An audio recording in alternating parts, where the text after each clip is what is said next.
Hello, welcome to the channel. We're going to venture into the caves today. So I've never been able to do this in all of my playthroughs through Stardew Valley. I always avoid Skull Cavern. It was too hard. I usually would goof around on my farm or hang out on Ginger Island. But no longer. I will venture into the caves and take whatever spoils awaits me at level 100. So this is some of the prep stuff I do before I go into the caves. That sweet pea is for Sandy. Then we have our Galaxy Sword, which is the best weapon so far. I haven't quite gotten to Ginger Island to be able to give me like better swords and other junk like that. But so the Galaxy Sword is the best I can do for now. Then I got my slingshot that has some explosive ammo for those pesky mummies. You will notice I only have my pickaxe, and the rest of the tools aren't really necessary for the caves. They're kind of gratuitous and they just take up space that can be better used for loot. I also start off with a generous amount of bombs. This might seem like a little skimpy for going into the caves, but I find it a little more economical to make the bombs as you're in the caves. That way you can use materials you gain. These are the rations that I bring down with me.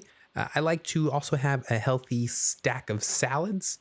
They are both a healthy, sensible choice, but they're also cheap buys from the Star Drop Saloon. And it doesn't heal too much health, so it doesn't feel like you're wasting them. And plus you support Gus and the local economy. These are the rings that have some good buffs. The crab shell, that really gives you a good defense boost, which are pretty strong against those pesky eels that really, kill you pretty quick. And so I just put on whichever ring fits best for that moment. And you'll notice this is my little ready room where I was getting ready and to just kind of shoot this video. I did happen to record on a green rainy day, which makes it look all ominous and spooky. So I thought that was a nice little flair. All right, let's dive in. Let's head to the caves. You're also going to notice that I started at level 30. That is because I have been doing a terrible job at getting deep into the mines. And I keep calling them mines. I keep getting deep into the caves. So I've just been doing a terrible job getting deeper into the caves. I haven't been able to get close to 100. And I had a couple of runs early on that just weren't going very well, and I think it was just not a good day to go into the caves. But you'll notice I start on level 30 in this one because in this playthrough I had a couple of 13 levels I fell, and so that was just kind of like, oh well, I probably should start recording.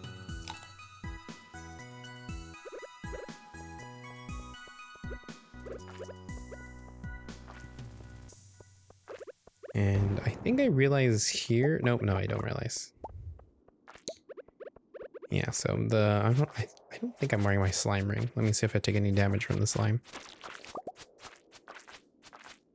Yeah, I don't think I have my slime ring on. Yeah, no, I don't have my slime ring on here for some reason. Again, not an amazing gamer. I'm just, I'm just playing for fun, for recordsies. And this is me here building some bombs from the materials I have and that I found.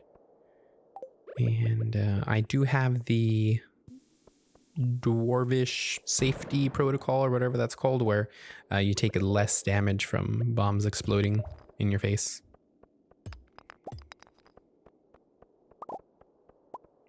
And I'll use my pickaxe where a bomb won't take away very much. Oh, and here's another tip. Have your sword ready before you go to the next stage. Because my goodness, every time you don't have it equipped, that's when they come at you. Right from the gate, those little spicy eels that attack you.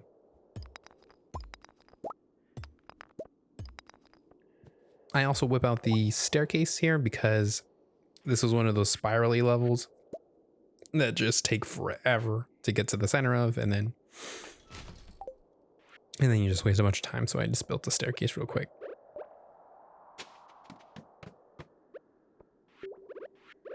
So spicy eel is the buff I have on right now.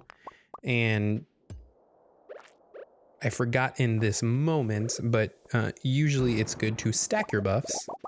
You can have a meal and a drink, and you get both the buffs from them. So your spicy eel and like espresso will be good. But if you use a spicy eel and like a farmer's lunch, when you eat the new meal, the buff is replaced. So keep that in mind. But coffee and like tea, I don't know if that's a drink thing because you're like having a meal and both of those work together. That's why they don't cancel out. I don't know, but that's what happens. If you eat a meal with no buffs, it won't remove any that you have. So that's why the salad is another good option. Not only is it healthy and sensible, but it doesn't take away your buffs.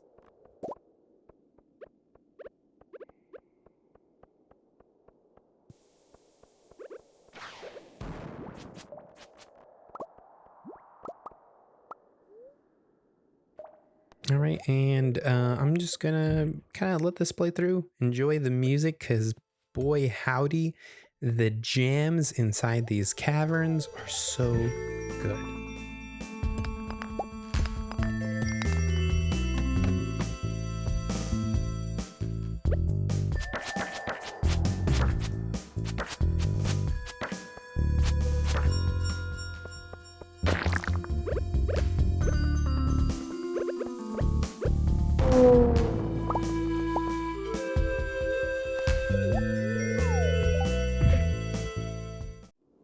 For those just tuning in, that was Mines, parentheses, Visitor to the Unknown.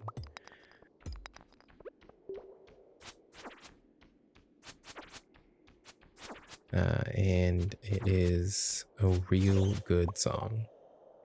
You can actually find all of Concerned Apes, or you can find all of Stardew Valley's soundtrack on Spotify.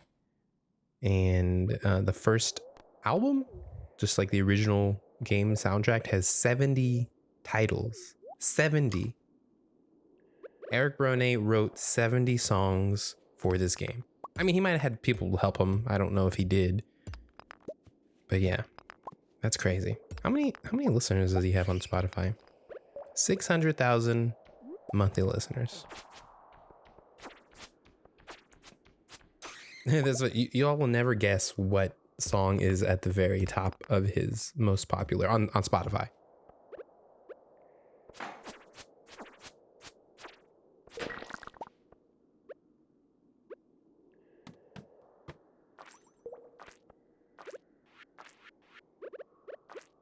It's Dance of the Moonlight Jellies. Now I gotta listen to it. Oh yeah, that's pretty calming. Yeah, that's really good. I can see why that has 22 million listeners. Or plays. 22 million plays.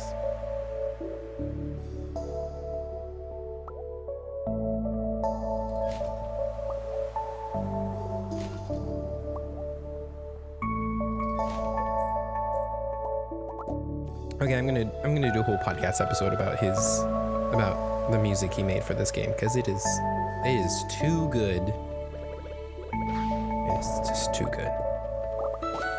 No spicy. No.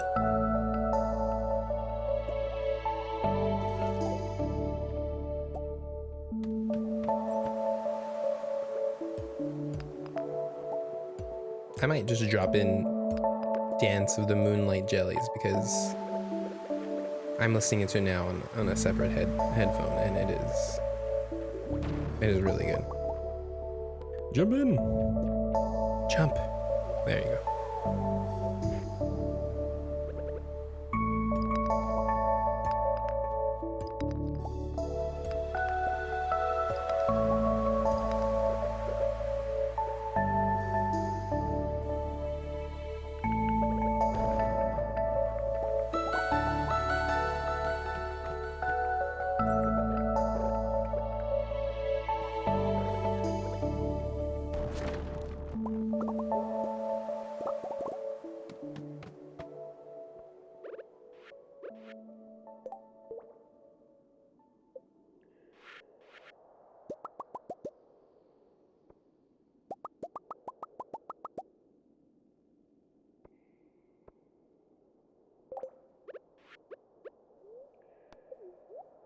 salad. And hey, did you see that? I ate a salad. My buff's still here.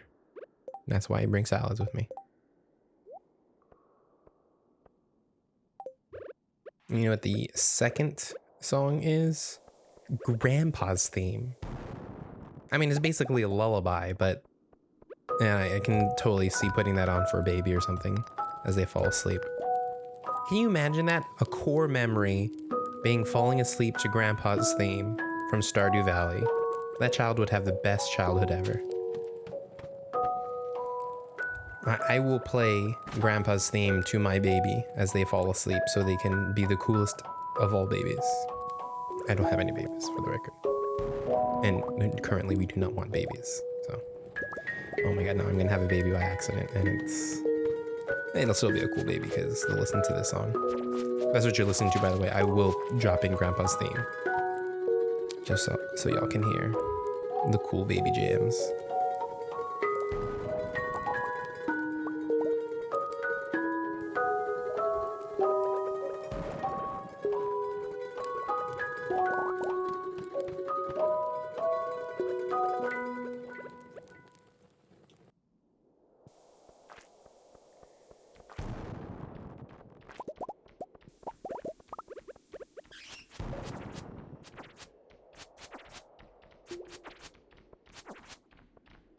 Get in there. Okay. Okay, 11:10. We are approaching the end. So I'm recording this post gameplay because I can't record and play games at the same time. But you are about to see the biggest mistake that people make when they play this game. The biggest no-no.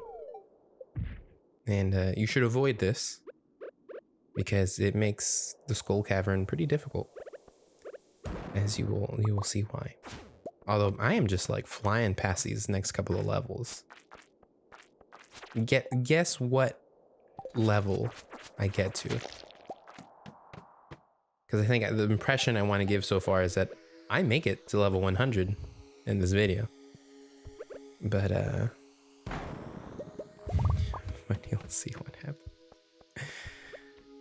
Oh, when you run into these stages, the railroad ones that like are right at the outset, just run all the way down. They will have a ladder at the end, saves you a few bombs. And for this stage, I built a staircase because I know I'm gonna have to fight a bunch of dinosaurs, and it is already 12:10. And I don't have the time to fight a bunch of dinosaurs.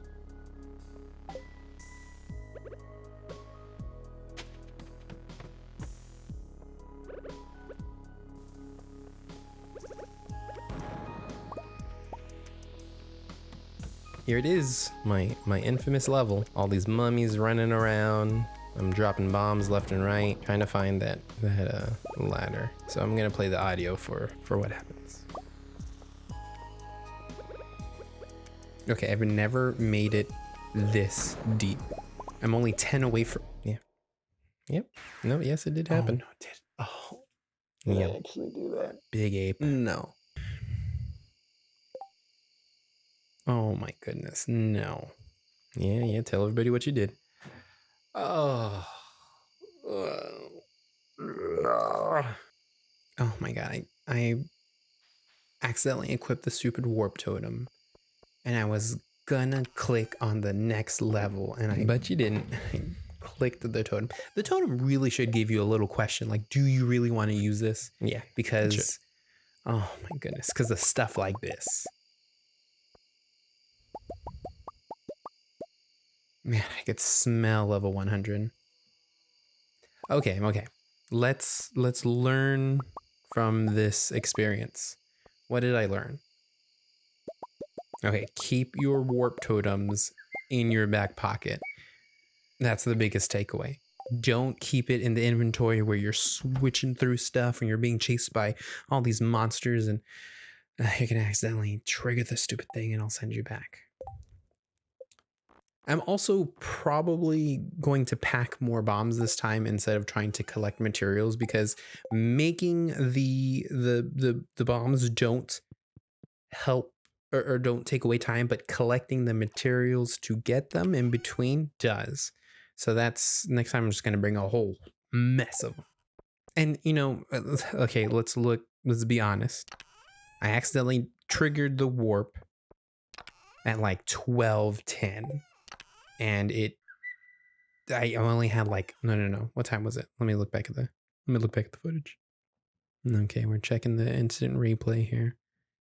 Going back. Okay, I am at the steps at 12:50.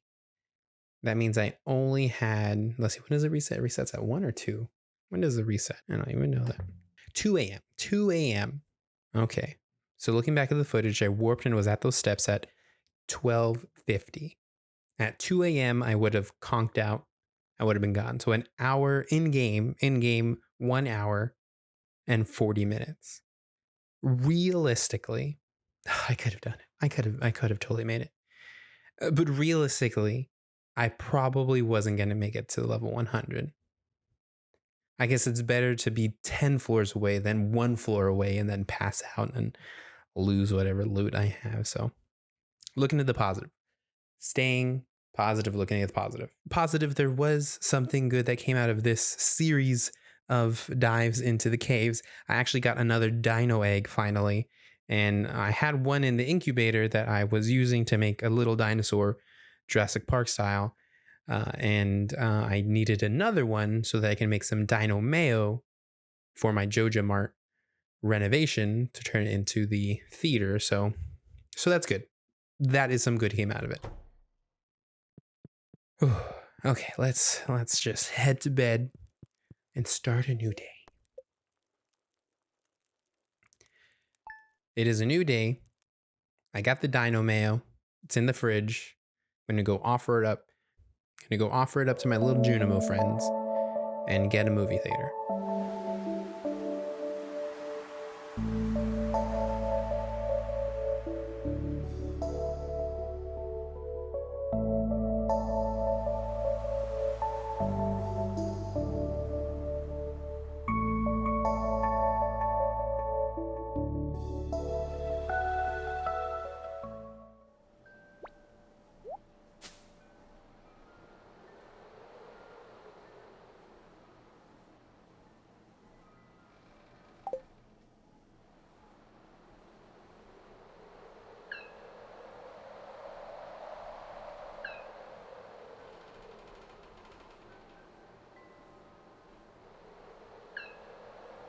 Little dude looks like he's about to sing. Sing a tune, little Junimo. Sing a tune. All right, I'm going to take a break from these cave dives so that I can just get my mind off of this horrible failure.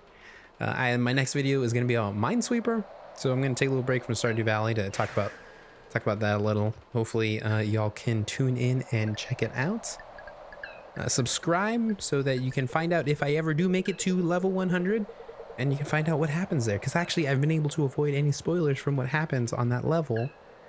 So hopefully you can watch me be surprised by whatever happens with that 100th level.